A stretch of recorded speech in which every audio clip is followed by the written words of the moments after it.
मसीह में सबको सलाम। मेरी प्रेजेंटेशन का जो हवाला है वो है पहला यूहन्ना उसका तीसरा बाब उसकी 19वीं आयत से लेकर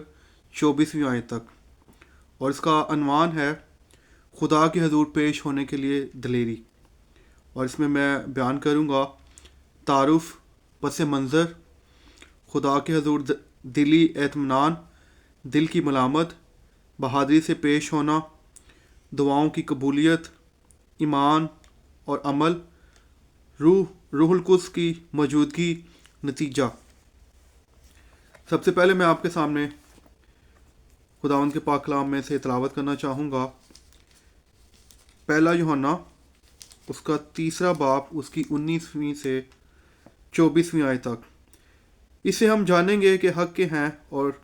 जिस बात में हमारा दिल हमें इल्ज़ाम देगा उसके बारे में हम उसके हजूर अपनी दिल जमी करेंगे, क्योंकि खुदा हमारे दिल से बड़ा है और सब कुछ जानता है। ए अजीज़ो, जब हमारा दिल हमें इल्ज़ाम नहीं देता तो हमें खुदा के सामने दलेरी हो जाती है, और जो कुछ हम मांगते हैं वो हमें उसकी तरफ से मिलता है, क्योंकि हम उसके हुक्मों पर अमल करते हैं और जो कुछ वो पसंद करता है उसे बजा लाते हैं। और उसका हुक्म ये है कि हम उसके बेटे यीशु मसीह के नाम पर ईमान लाएं, और जैसा हम उसके बेटे यीशु मसीह के नाम पर ईमान लाएं और जैसा उसने हमें हुक्म दिया उसके मुआफिक आपस में मोहब्बत रखें, और जो उसके हुक्मों पर अमल करता है वो इसमें और ये उसमें कायम रहता है। इसी से यानी उस रूह से जो उसने हमें दिया है हम जानते हैं कि वो हम में कायम रहता है। आमीन।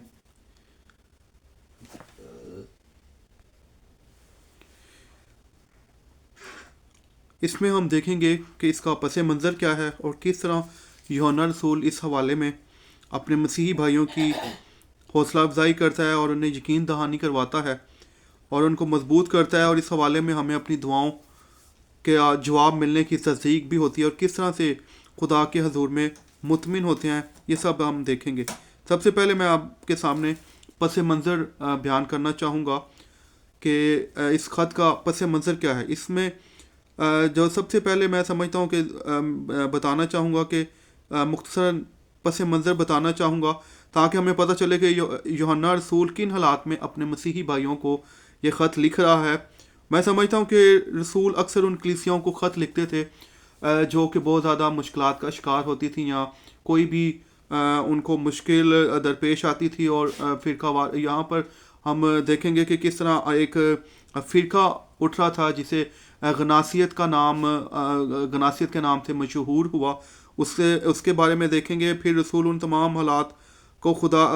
जब वो मसला सुनता है तो फिर खुदा, मैं समझता हूँ कि उसने ज़रूर खुदा से दुआ की होगी कि खुदावंद उसकी रहनुमाई करे ताकि वो उसको अपनी जो कलीसिया है और लोग हैं उनके बारे में उनको बेहतर तरीके से आगाह कर सके। अक्सर मैं खतूत को पढ़ते हुए ये सोचता हूँ कि जैसे ही कलीसिया में और मसीहत पर सवाल उठते होंगे तो लोग अपने जो दौर के मशहूर असातिज़ा होते हैं तो उनके साथ रब्ता करते हैं। और यहाँ पर भी इसी तरह ही हुआ होगा कि उन्हें यूहन्ना रसूल के बारे में पता होगा, और जब वो गनासियत की बिदत जो कि कलीसिया में से लोग निकले थे, उन्होंने ये तालीम देना शुरू कर दी थी कि हमें रसूलों से ज़्यादा इल्म हासिल है, इल्म है हमारे पास ज़्यादा इरफान है। तो इस वजह से फिर कलीसिया में से जो ईमानदार लोग थे उन्होंने यूहन्ना रसूल के साथ रब्ता किया होगा, और फिर यूहन्ना रसूल ने उनके लिए ये ख़त लिखा होगा। गनासियत के बारे में मैं थोड़ा सा बताऊं तो गनासियत यही थी कि वो कहते थे कि मादा बुरा है और इसमें खुदा की पाक रूह किस तरह से आ सकती है, और यानी कि मादा बुरा है तो फिर इसमें खुदा का रूह किस तरह से बच सकता है और किस तरह से मसीह जो है वो खुदा हो सकता है। आयात का तर्जुमा करने से पहले मैं एक बात करना चाहूँगा जो कि मैं इसका स्टडी करते हुए मुझे नज़र आई कि जो 19वीं आयत है اس سے ہم جانیں گے کہ حق کیا ہیں، اور جس بات میں ہمارا دل ہمیں الزام دے گا اس کے بارے میں ہم اس کے حضور اپنی دل جمی کریں گے۔ تو جو میں نے مختلف ترجمے دیکھے تو اس میں جو 20ویں آیت کا جو حصہ ہے وہ 19ویں آیت میں شامل ہے۔ اس کو میں نے مزید کنفرم کرنے کے لیے اردو میں جو ہماری کیتھولک بائبل ہے اس کو دیکھا، اس کے بعد یونانی سے اردو بائبل ایک ترجمہ ہے اس میں نے دیکھا، پھر نیو اردو بائبل ورژن ہے جسے ہم گرین بائبل بھی کہتے ہیں، تو اس میں پھر میں نے تصدیق کی، اور اس کے علاوہ پھر میں مزید اس کو ویریفائی کرنے کے لیے میں نے گریک کی جو ترجمہ ہے، یونانی متن ہے، اس میں سے میں نے سہارا لیا، تو اس میں بھی مجھے مزید کنفرم ہو گیا کہ یہ جو 19ویں آیت کا جو ہمارے پاس بائبل سوسائٹی کا ترجمہ ہے اس میں جو تھوڑا سا ترجمہ چینج ہے، جو 20ویں آیت کا حصہ ہے وہ 19ویں آیت میں ہے۔ تو اور یہ میں بات اس لیے نہیں کہنا چاہتا کہ میں نے کوئی بہت بڑے کوئی دریافت کی ہے یا اس طرح، لیکن ہو سکتا ہے اس دور کے جو مفسرین تھے انہوں نے با محاورہ ترجمہ کرنے کی غرض سے اس طرح لکھا ہوگا،